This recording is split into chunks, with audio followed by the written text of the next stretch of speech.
Here is our tasks today. I'll talk a little bit about the big picture of data mining, particularly about supervised models. And we'll talk about the main topic of this week, model evaluation. I'll introduce several new concepts and use some examples to illustrate those points. And in homework, you'll practice with these concepts on a specific problem. And after that, I'll mention an informal evaluation form that I will send out to you to get some feedback, and please provide your feedback. It will be very helpful for me to understand how you think about this course. And after that, a small section about model implementation or model deployment. In SAS Enterprise Miner, I'll do a few demonstrations on how to do those and highlight a few key points from the PDF tutorials.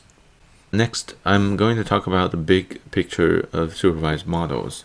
So far, here are the models of supervised learning that you have learned, except for the last one. We haven't learned deep learning, and we will not learn deep neural network models, which is part of the deep learning models that is very popular nowadays in data science because of their capability. But we have learned linear models. An example would be regression models, including simple linear regression and multiple linear regression. And even though logistic regression is not exactly linear model per se, but because the target variable is categorical, it requires a nonlinear transformation. But the basic principle of how the input variables are related to each other in constructing a model is still a linear-based model. And we also have learned distance-based model. An example of that in this course is k-nearest neighbor, and it is by far the most intuitive supervised learning model that we have learned. We also learned tree-based model, and decision trees is a good example of that. And you know that there are several different algorithms under decision trees, decision and regression tree, or C4.5 or C5.0, different algorithms, but the basic architecture of decision trees remain the same. And these are so-called tree-based model. We also have learned shallow neural network model in the previous week. And these are neural network models that are fully connected and have a few hidden layers. So these are the so-called shallow neural network model. As you can see, the models are somehow sorted in the amount of complexity that is involved in the calculations. Distance-based model is intuitive, but it could take a lot of memories to conduct the computation because it's memory-based, and the dataset can be of a high dimension, can include hundreds of variables, whereas linear models cannot typically take that many of input variables. So it's roughly sorted in the order of model complexity. Now, what I would like to discuss today about the big picture of supervised models is to show a trend of how they compare when faced with different situations, with different levels of problem complexity, and possibly with different sides of data. Let me put the 5 models that I discussed in the previous slides. So we have linear-based model, we have the distance-based model, which is a k-nearest neighbor, we have the tree-based model, and we have the shallow neural network, and we have the deep neural network model. If I were to use dash line for linear model, dash dot line, tilde line for tree-based model, double line for shallow neural network model, and plus symbol for deep neural network model. Let's compare these models based on one factor. Here is the problem complexity model performance. Okay, I would like to discuss how the performance of the 5 types of models would change when facing problems of different complexity. So on the x-axis, complexity is increasing. On the y-axis, the higher, the better the model performs, meaning smaller error or higher accuracy. So as you probably would suspect, let's take the linear model as the first example. When the problem is less complex, when the problem is straightforward, and in this case the data set is typically not large, but the larger the better. For simpler problems with a lot of data, the linear model will be very good for these situations. So it could even perform better than the more complex models, such as neural network model, or shallow neural network model, or deep neural network model. So let's use these two as benchmark here for simpler problems. The difference between these two types of models may not be as dramatic, but to separate the lines and to make the trend clear, to reiterate, for simpler problems, and when you have an adequate size of the data set, linear models will perform quite well as probably the distance-based model and the tree-based model. And the performances of these models may not differ by that much visually. They should be similar. As you go to a problem of a medium complexity, the need for more data also go up, and you tend to have a larger data set in order to deal with the problem, and the number of variables or number of features available or needed from this data set also would increase. Now in this case, as you have more variables and when you train the data, it puts more burden on the model, and a lot of times you need some kind of capability to deal with nonlinearity, some nonlinear ways of using the input variables in the data set to deal with nonlinear outcomes. So in this case, a linear model will suffer quite a bit. So this is a linear model, and in this case, decision trees will have kind of a clear advantage, because decision trees, by cutting the planes in different ways, it deals with nonlinear relationships quite well flexibly in medium level complexity problem. So I put it here. This is the, why don't I make the linear model a straight line? That will reduce the confusion here. And distance-based model, when faced with more complex problems, the reliability of the model may reduce, although it could still perform well. So it's somewhere close to the linear models here. And in this situation, the shallow neural network model will start to show some advantage here, because its nonlinear modeling capability will start to become effective in capturing the nonlinear relationships between the target and the input. So you kind of see an inverse of order. Where does the deep learning neural network model stand in these two cases? It's hard to say. Deep neural network model is really capable. It's somewhat inappropriate to apply a deep neural network model to a very simple problem. It's like killing a chicken with a bowl knife. Overkill here. So I would rather not put deep learning model in this territory. But from here, its performance may be similar to the shallow network, just because a shallow neural network in this case would probably be sufficient. But as you go further toward more complex problems, such as computer vision or natural language processing problems, translations, in these problems, the deep neural network model will start to show its strong capabilities in extracting very abstract features. By abstract features, I mean features that are based on lower level features. These are higher level features. And the reliability and capability of the shallow neural network model here will be uncertain. Maybe in some cases it could do a better job.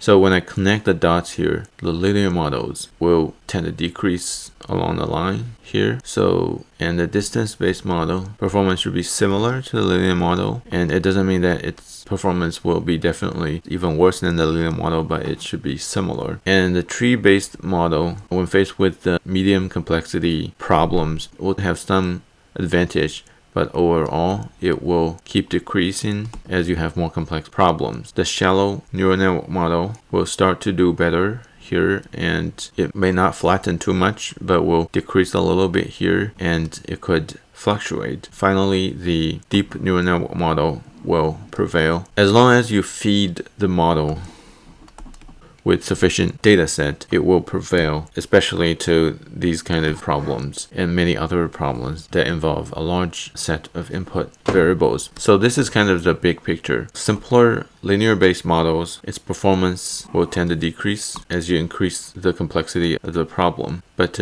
deep learning models, those models with more complex architecture, will tend to hold its strength or even increase the performance as you have large data sets. So that is the big picture I would like to talk about.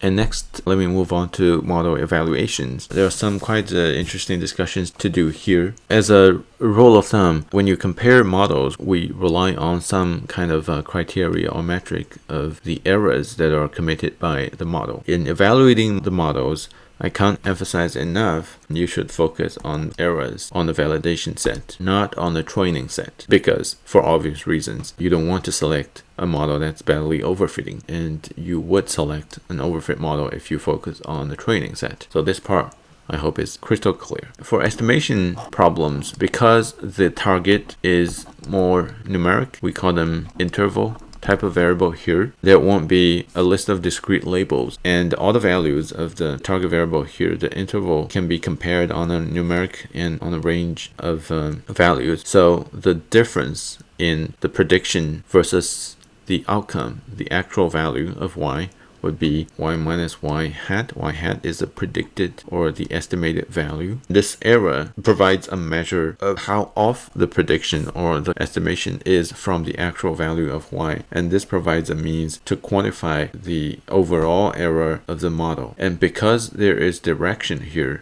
it can be positive or negative, because the objective is to accurately estimate the value regardless of positive or negative error. So in calculating an unbiased measure of error for the model, we need to take the square of the difference on every observation, on every row of the data. Calculate the difference and take the square, and then calculate the overall mean, which is adjusted by the number of parameters that P is the number of parameters that you include to penalize those super complex models and to favor simpler models that have adequate performance. This is how the adjusted R-squared is calculated in regression models. By using this notation, you have a measure of mean square error or average square error. The two are quite similar. So regardless of which one you choose, this is the formula to calculate that measure inside SAS Enterprise Miner.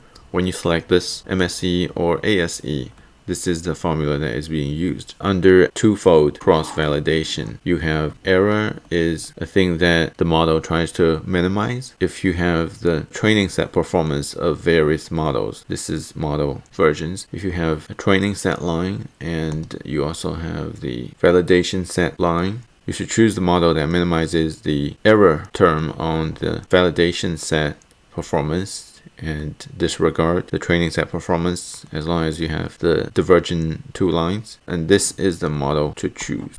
Alright, so this is for the estimation tasks.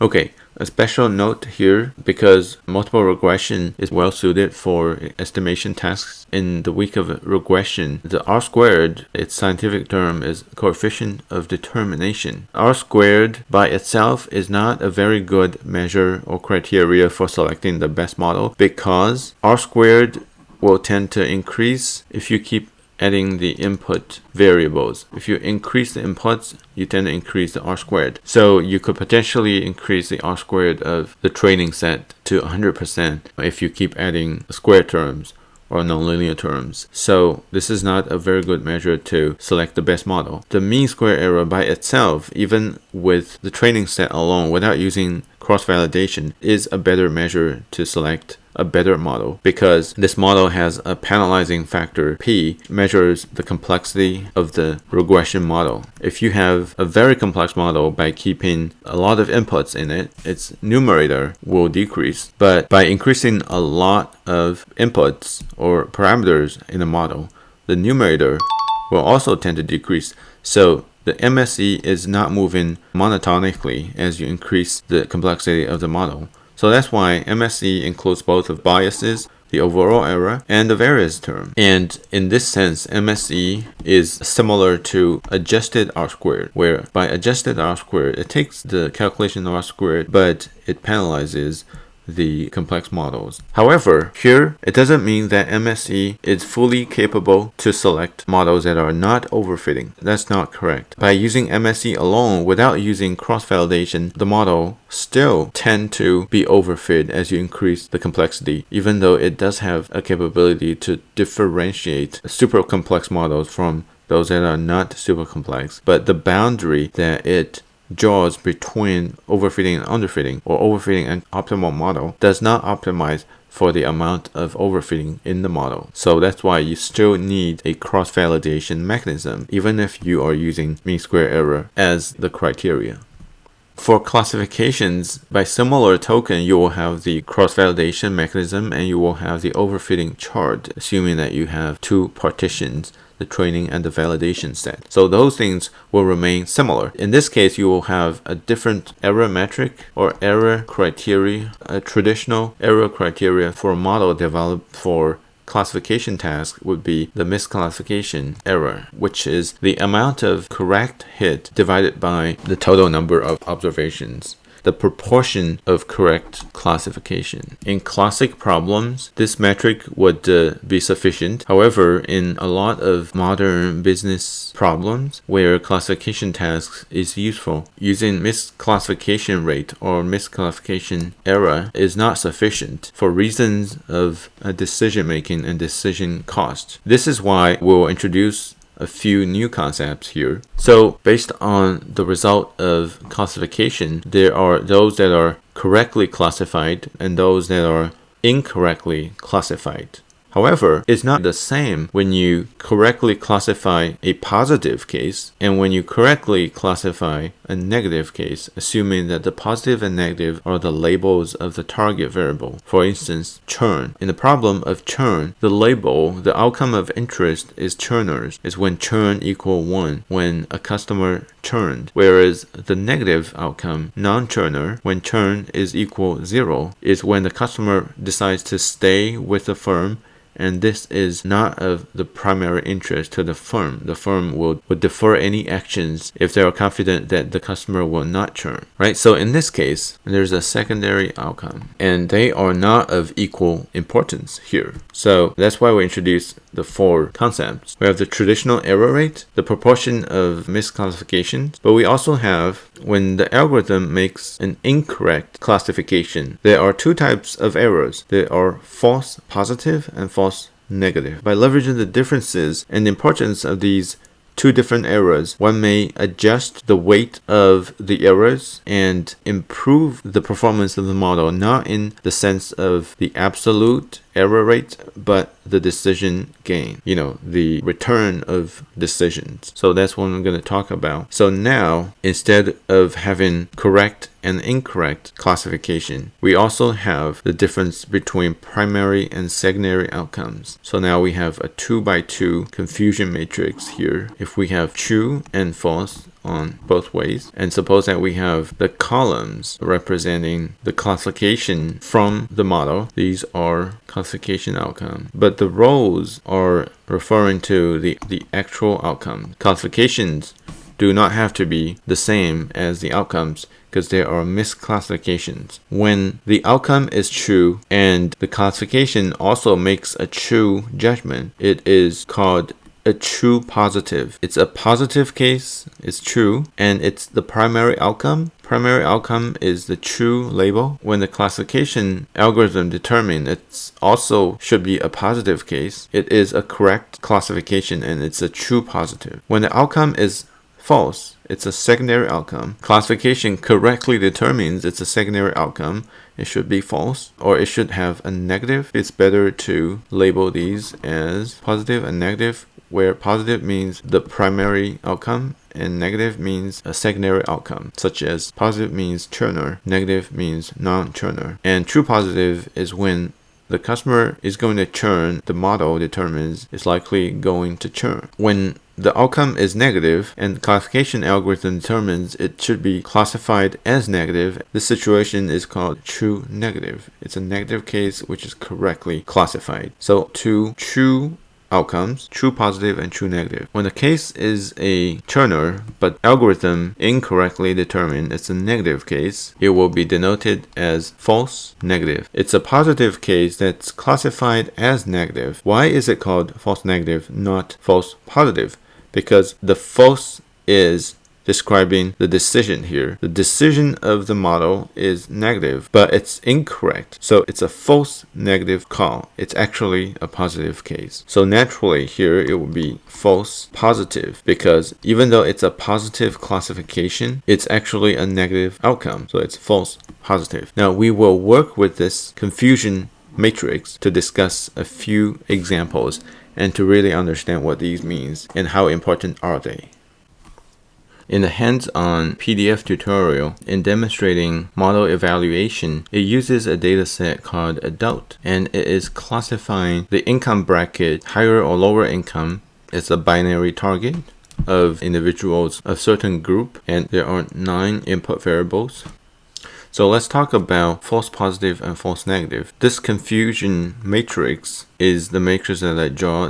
The headers of the columns are the predicted or classified outcomes. The rows are the actual outcomes. 1 would denote a primary outcome of the problem. So you can think of 1 as higher income, because banks are more interested in higher income earners. So higher income earners will take a value of 1. If they are predicted as having higher income, they will have classified label of 1. Okay, now cells denote true outcomes of the prediction. When the classified label as well as the actual outcome is 1, it's true positive case. Higher income earners are classified as higher income earners. When the classified label is 0 and the actual outcome is 0, these are true negatives, which means lower income earners are correctly classified as lower income earners. But false positive is when an actual low income earners is incorrectly predicted or classified as high income earner, and false negative means an actual high income earner is incorrectly classified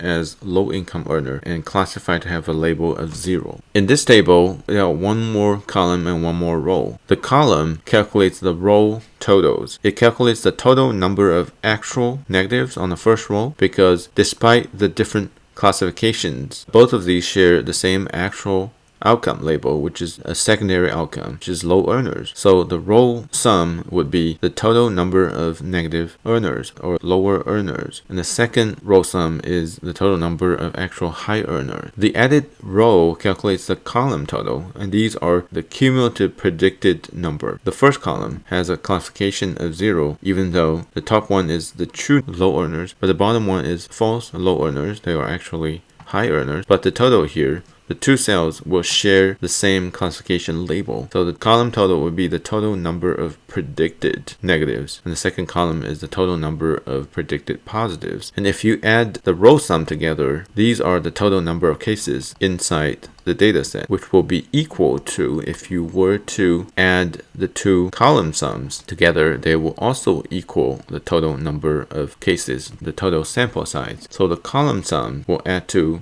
a number which is the same as when you add the 2 row sums together. Now, how is that useful here? Let's look at the actual results of the data set by using a model trained on misclassification rate, which means, let's suppose that this is a decision tree model, and this model has the lowest misclassification rate, which means that it makes the least amount of errors when predicting labels. If there were equal number of high earners and low earners in the data set, this measure would be unbiased because it doesn't discriminate between positive and negative cases or primary and secondary outcomes. However, this is not the case. Remember that in the confusion matrix, the row sums are the number of actual cases of the 2 labels. So here the numbers confirm the conventional wisdom. In a typical group of people, there are always smaller number of high earners than the number of low earners, right? So this row is low earners with a label of 0, and the total number of low earners is close to 20,000, but the number of high earners is only close to 6,000. So what does this mean? There are fewer high earners in the dataset than low earners, and by using a non-discriminating misclassification rate on both outcomes, the model actually makes a biased determination in terms of the influence of the misclassification rate on different outcomes. To be specific, the model makes close to 18,000 true negatives and close to 3,400 true positives, but the models commit these 2 types of errors with different numbers. The model makes 819 false positives because this is the positive label, this is the negative or secondary outcome label. 819 false positives. These people are classified as having higher income, but they are actually low income earners. So the decision tree model here, it commits this many false positive errors. It also makes more than 2,500 false negative negative errors, where these people are predicted to have lower income, but they are actually higher income. And you may wonder why it makes more false negative mistakes than false positive mistakes. A simple description, which may not be totally accurate, but simple explanation would be that there are more negative cases in the original data set. There are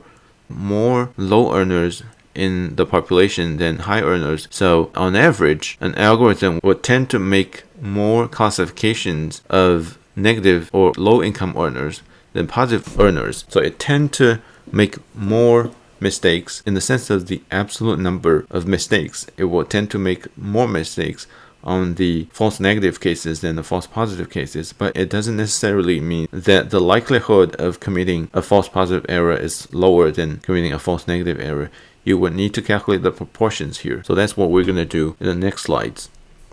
So the overall error rate is the misclassification rate. If you break it down to the 4 cells of the confusion matrix, it's the 2 errors that it makes, the false positive and false negative, because these are the 2 errors. The other 2 cells are the correct classifications, and they are these. So the errors here are in the equation. The numerator includes 2 types of errors, and the denominator simply calculates the total, which is the row sums or the column sums, which is the total number of sample size. And this is a non-discriminating classification, which may not be appropriate or may not be unbiased when you consider the different types of errors. Now let's break it down to 2 types of error rate. Both of these are the error rate because they are false proportions. Proportion of false positive are those false positive errors divided by all positive predictions, regardless of whether or not it's true or false positives. So the denominator here would correspond to the column sum of the column that is positive classification. Let's go back to the previous slide to confirm. False positive plus true positive. Here, false positive and true positive. That means the addition of them together is the column sum, which is the column denoted by the positive classification. So column sum of label 1, and the proportion of false negatives would be the number of false negative errors divided by the column sum of the 0 column. Let me go back 2 slides. It would be the true negative plus false negative is the column sum of the column with 0 classification label. So now you have 2 types of errors. These 2 reflect different aspect of the overall error rate. With a typical model, when you have a certain level of overall error rate, you would almost always have one of these error rate to be better than the overall error rate, but the other error to be worse than the overall error rate. And these 2 would almost never go in the same direction. As you increase and commit more proportion of false positive errors, you tend to commit fewer false negative errors, and vice versa. When you commit fewer or lower false positive error rate, you tend to commit higher false negative rate. You may have a balanced portfolio. You have a fairly low false positive and false negative error, and in that case you will tend to have a lower overall error rate. But the question is, why does it matter here? Now it matters because business is not really the same as simply correct and incorrect label in computing. In businesses, in certain cases, positive outcomes are more consequential than negative outcomes. And in some other cases, negative outcomes are more important or more consequential than positive outcomes. Here is what we're going to discuss in the next slide.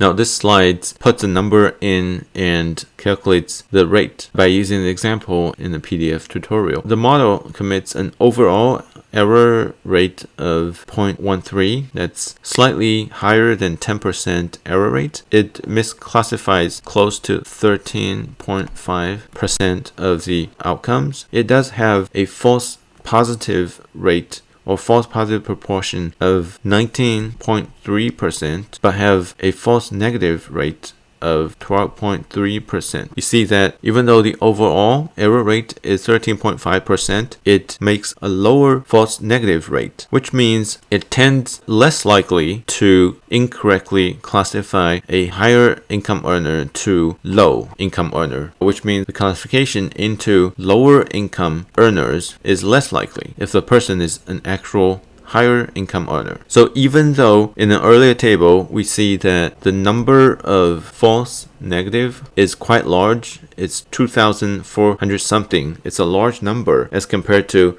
the number of false positive. It's actually, as compared to the overall error rate, it's less likely, but it's more likely to commit a false positive error because its false positive rate is higher. What is a false positive rate? A false positive case is when a lower income earner is incorrectly classified as a high income earner, hence false positive. It's predicted to have a label of 1, whereas actually the person is a lower income earner. So this percentage is higher than the overall error rate. The model is more likely to classify a lower income earner to a higher income earner. Is this good or bad?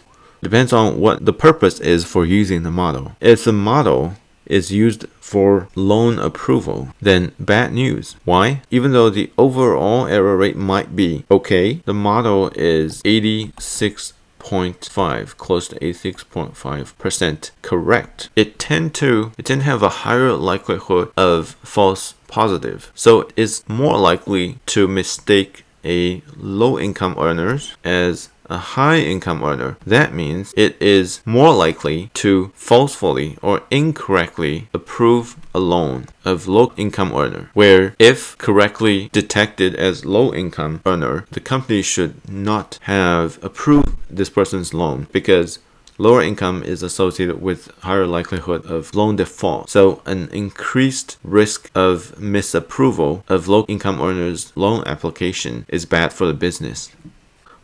Given that example of income classification and loan approval, let's look at other situations. In the case of loan applications, which error, false positive versus false negative, which error is more consequential? Meaning, if you would make a choice between these two errors, which one leads to loss of more money or which one leads to earning less money? In this case, it would be false positive, because when the algorithm makes a false positive classification, it leads to incorrect approval of the loan application of low income earners, which leads to a higher likelihood of loan default. Whereas if the algorithm commits a false negative error, it will reject a loan application because algorithm determined that this person is low income, is negative outcome, where in fact the person is higher income earner. The company lost a business. However, losing one loan application and the resulting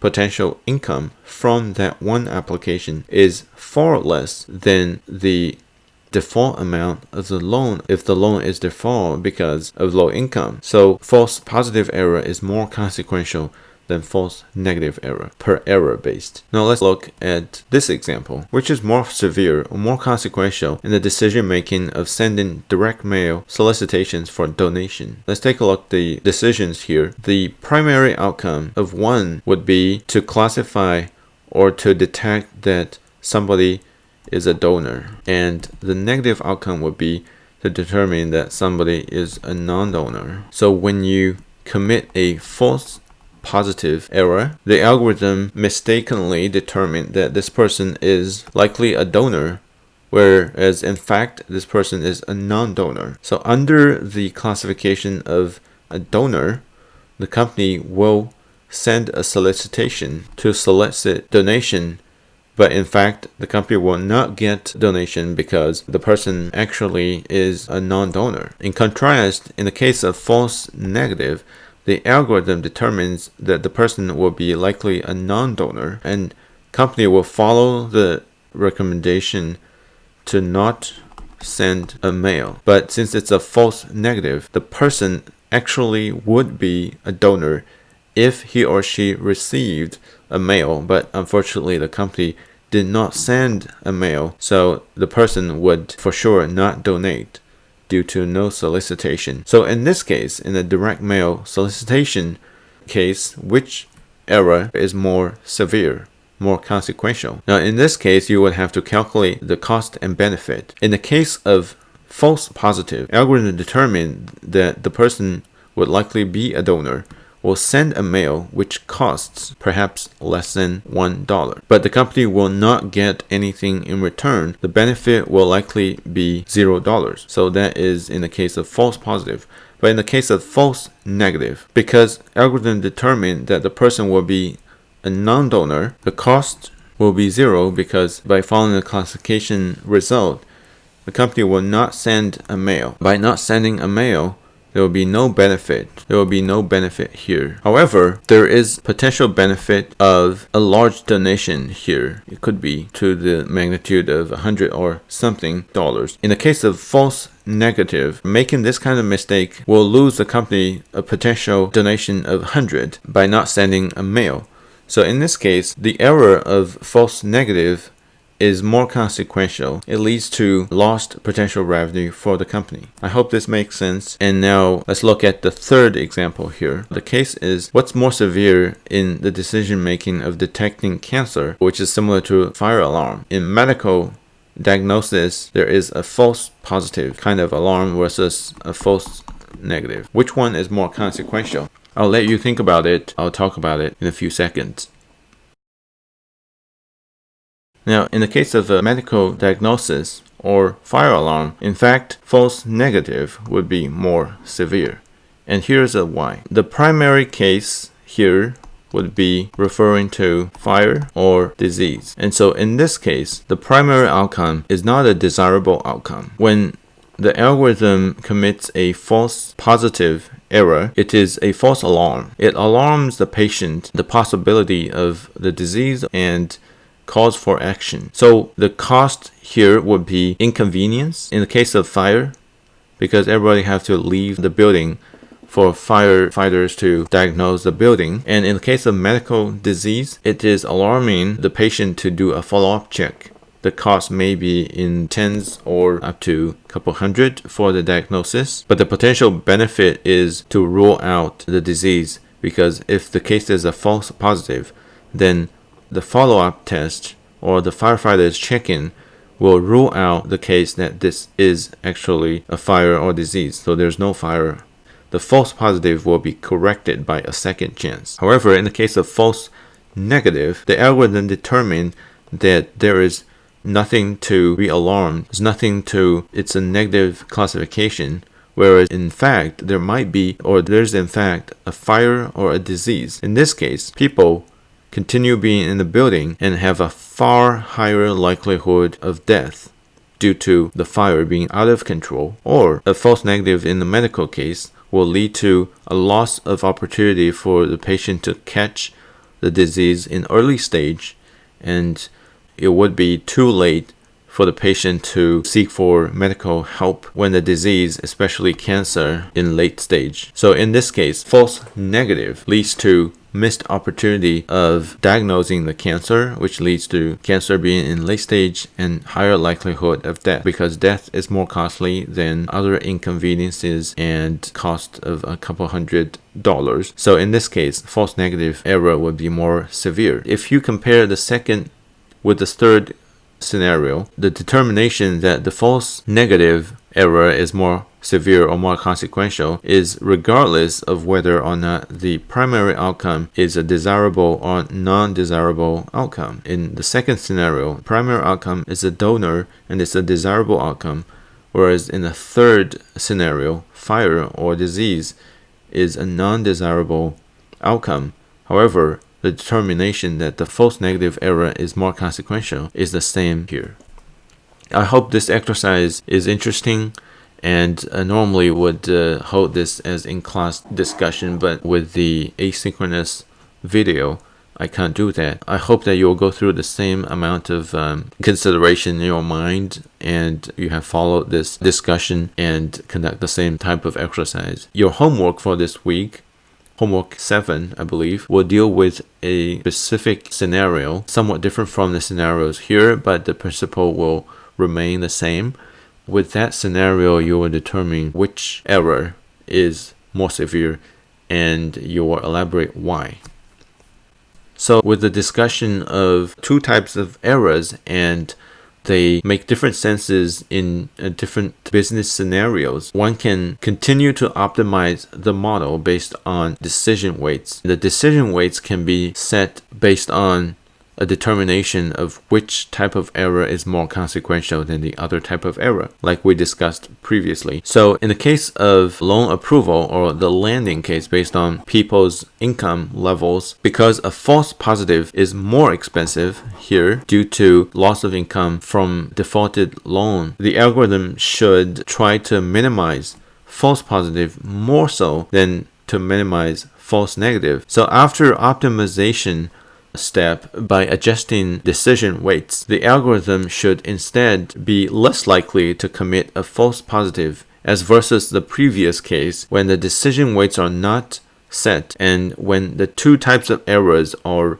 equalized by default. The model tended to have a higher likelihood of committing false positive error than false negative error. So let's see how to do that. In a decision cost matrix, one would denote or input values for different levels of cost and benefit.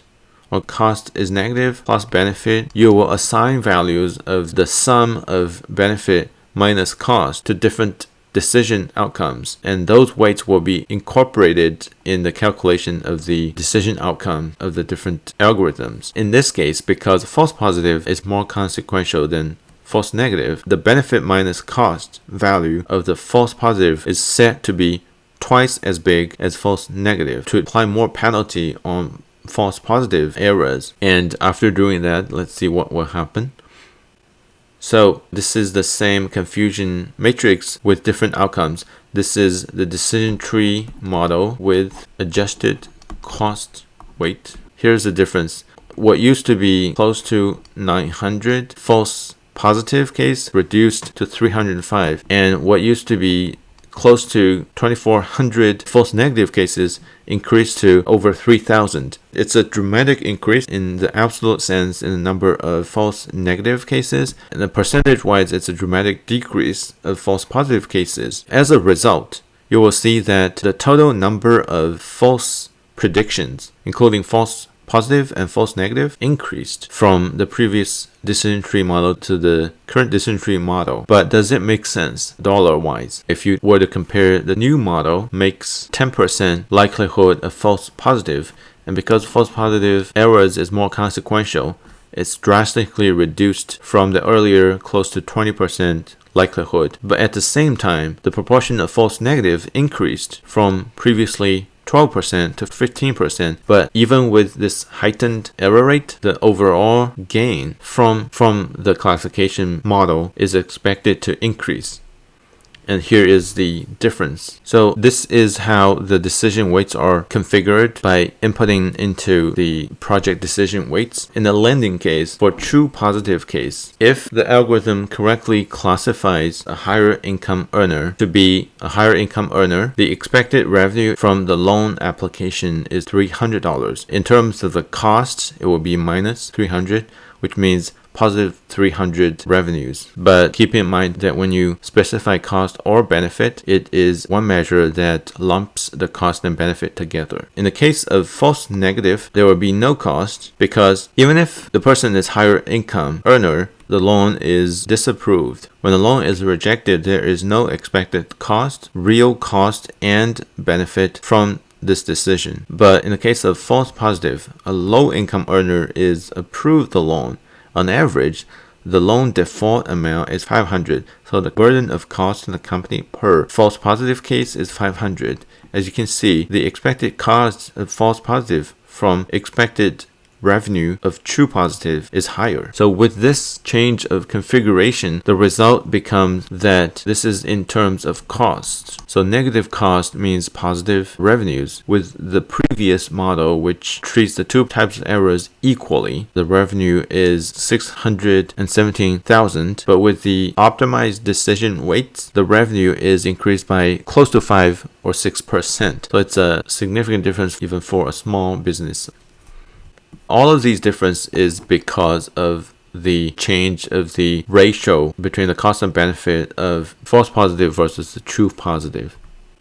If you follow the PDF tutorial, you will go through the same exercise and you will get the same result of the improved decision outcome. So make sure that you follow the PDF tutorials to do the exercise. I'd like to discuss a little bit about deep neural networks and how neural networks model is able to accomplish fantastic results in terms of computer vision. Nowadays, deep learning models are very popular because they are able to recognize very complex visual cues and can correctly classify many objects. Here is a brief account of how they are able to recognize facial features and correctly recognize a human as versus an animal. In the deep neural network model, the first layer is the input layer, and in fact, the first layer is the raw value of the photo. For instance, the photo of this female's face. The input layer here would include the RGB scheme value of every pixel of this picture and flattened to be a large vector of values for one picture. So the input layer could be potentially huge. You have the different color schemes and you have many pixels for an easy picture of 640 by 640 inputs here. So it's potentially huge. Here, the first layer will try to, based on these pixels and the colors, will try to figure out the edges, straight edges of the hairline, the forehead, and the chins, the faces, the eyebrows, but the straight lines and ears. The reason that the first layer will try to do this is because of the architecture of this layer. And this kind of network is commonly known as CNN, convolutional neural network. By the architecture of the conv layers, based on the raw picture pixels, it's best able to recognize the straight edges and highly contrasted areas. So it's able to pick up those easier or lower level features. But as you add another layer to this lower feature layer, it's then able to combine different angled features to have curved lines. So it's not in one step that the model is going to recognize the eyes, the noses, and even the hairs that don't go in one direction, but kind of as a lump, but you do have hairlines. It's not in one step, but takes several steps. And in general, you tend to have a larger first layer and somewhat narrower second layer, but fatter. It's actually, there's a depth in it, but the depth is shallower in the first hidden layer, but deeper in the second layer. And as it goes deeper, it will have much shorter layer, but much deeper hidden layer. Imitate somewhat like a triangle shape, but now you have a 3-dimension here. As you go deeper into the hidden layers, you will be more likely to recognize high level, more complex, combinations of the features. And by the end, it's able to combine those features and determine that, this picture is more like a human. It possesses those features that are typical in human faces than those in dog faces or in other kind of object like chair or tables. Model deployment. So once you have a best model, how do you predict new cases or out of sample cases? Those cases are not even in the test set. It's the score set. The notation of out of sample set in SAS is score set or score data, and it is in a separate data set, and you would need to import it to be able to deploy the model and to make predictions on the new set. I'm going to quickly demonstrate how to do model deployment. There are two alternatives. You can use a score node here. You can also choose to use an export or save dataset node. Option 1 uses codes, and option 2 uses a node. Both way works equally well. So choose according to your preference. If you want to do a bit of coding, then choose the SAS code. Otherwise, choose the save data node.